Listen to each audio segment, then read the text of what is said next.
Thanks, Pete. Hi. So yeah, I'm Pax. I work as a biofuels campaigner for Biofuel Watch.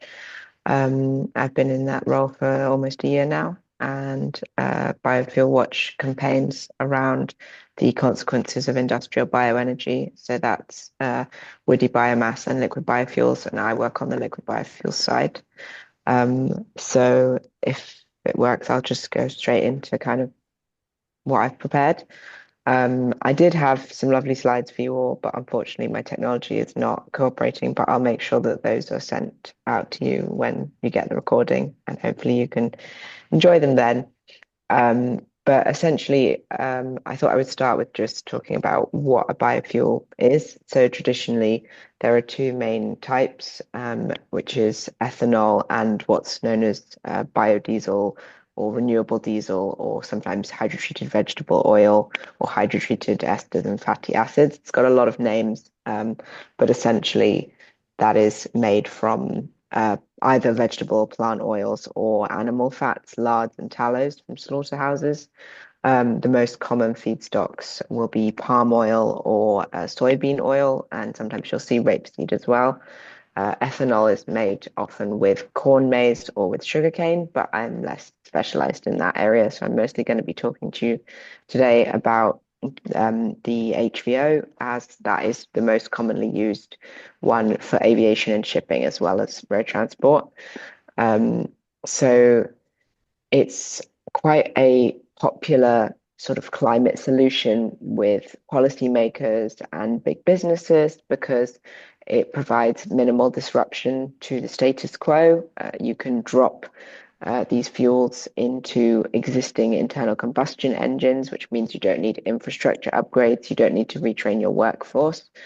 Um, and so what that means is that it works with extractive models of business and of industry more generally. Um, and so it's seen as quite a positive thing by these actors because it doesn't cause this disruption and it's seen as a climate solution because it's non-fossil derived fuel. Um, but the issues are quite extensive with this particular technology. So when you will burn hydrotreated vegetable oils or hydrotreated fats, they will still emit carbon emissions because they are hydrocarbons. That's how they function as fuels in combustion engines. And so the carbon savings that are supposedly associated with these fuels are all based on assessments of their life cycle and the assumption that they will sequester carbon as the feedstock crops grow. But we've found that there have been a lot of environmental problems associated with cultivating these feedstocks. So they will be grown in large monoculture plantations, particularly in South America and Southeast Asia, these usually will involve the displacement of natural ecosystems. So we'll see the logging of tropical rainforest, or we'll see the draining of these rich peat wetlands. And both of these habitats are strong carbon sinks. And so when they are replaced with these monoculture plantations, you lose the carbon that is being held in these ecosystems, and that creates added emissions alongside the emissions that are created when the fuel is burned. And when you add to this the necessary hydrotreating, which involves hydrogen, which currently almost all of the synthetic hydrogen is made through reacting natural gas. And so you end up with very high emissions from these fuels, often higher than you would get if you just burn petroleum. Um, and then we also see similar related environmental problems of biodiversity. So obviously, if you take a rich ecosystem and you chop it all down, you drain it, and you turn it into a plantation of all one crop, you're going to see declines in flora and fauna numbers. You're going to then see vulnerability to pests as a result and a loss of these dynamic, stable ecosystems that have been sequestering carbon and providing often food security for local communities. Um, so then you will also see extinctions as a result. But you will also find social problems associated with biofuels. So the most obvious one being the dispossession of these local communities in Southeast Asia and in South America. Often the best land for growing these crops is the rich, biodiverse, agricultural or otherwise land that is occupied by traditional communities, whether that's indigenous people or peasant farmers. And when you see big agribusiness coming into these areas, these people will often face intimidation, harassment, violence, and threats. They may be poisoned by pesticides, or they may lose access to the land that they have been growing subsistence crops on. And so many of them will be forced to leave or to live in increasingly worse conditions. And on the other end of the supply chain, you see issues of workers' rights. Um, it's a very dangerous process refining these fuels because of the amount of hydrogen that's involved and the high temperatures. So you will see industrial accidents and poor occupational safety regulation.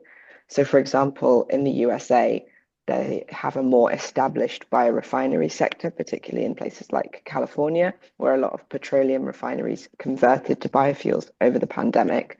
And in that particular case, for example, the local regulations about refinery safety all contain words like petroleum and oil, etc.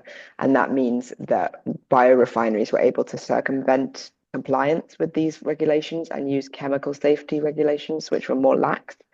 And then you see results like fires and explosions and injuries to workers as a result.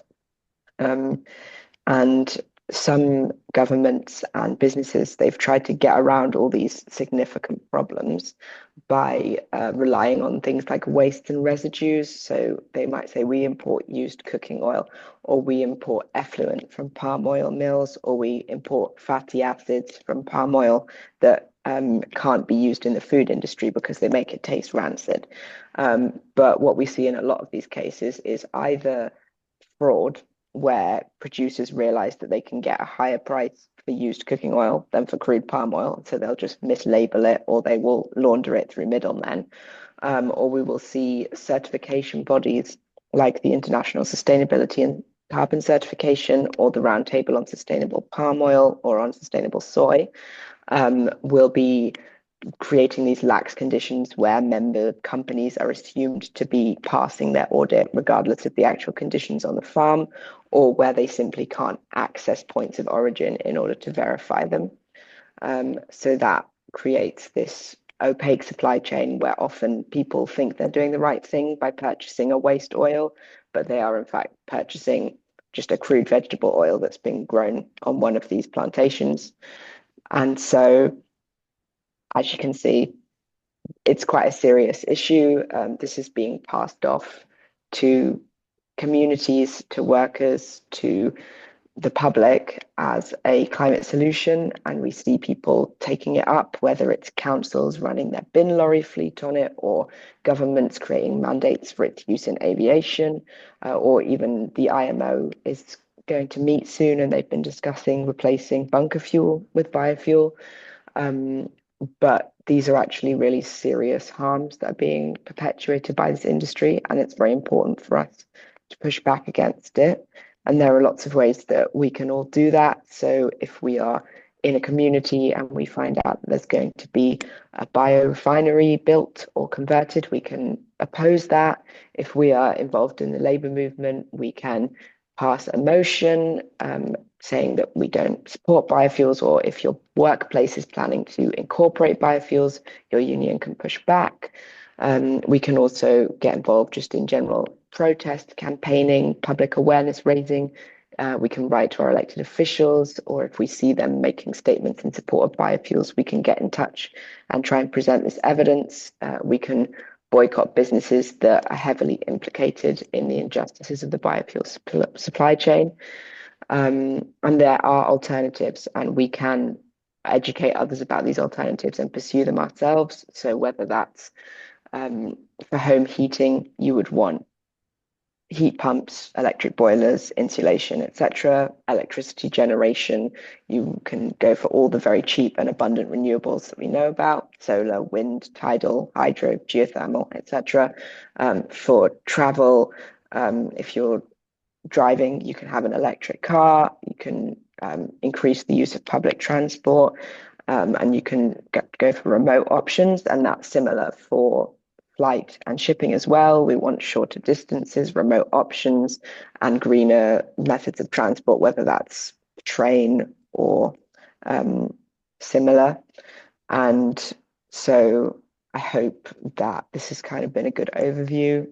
Sorry, I've presented you with a lot of information there, but I hope it made sense and that you have a bit more of an understanding now of the kind of issues in this field. So thank you.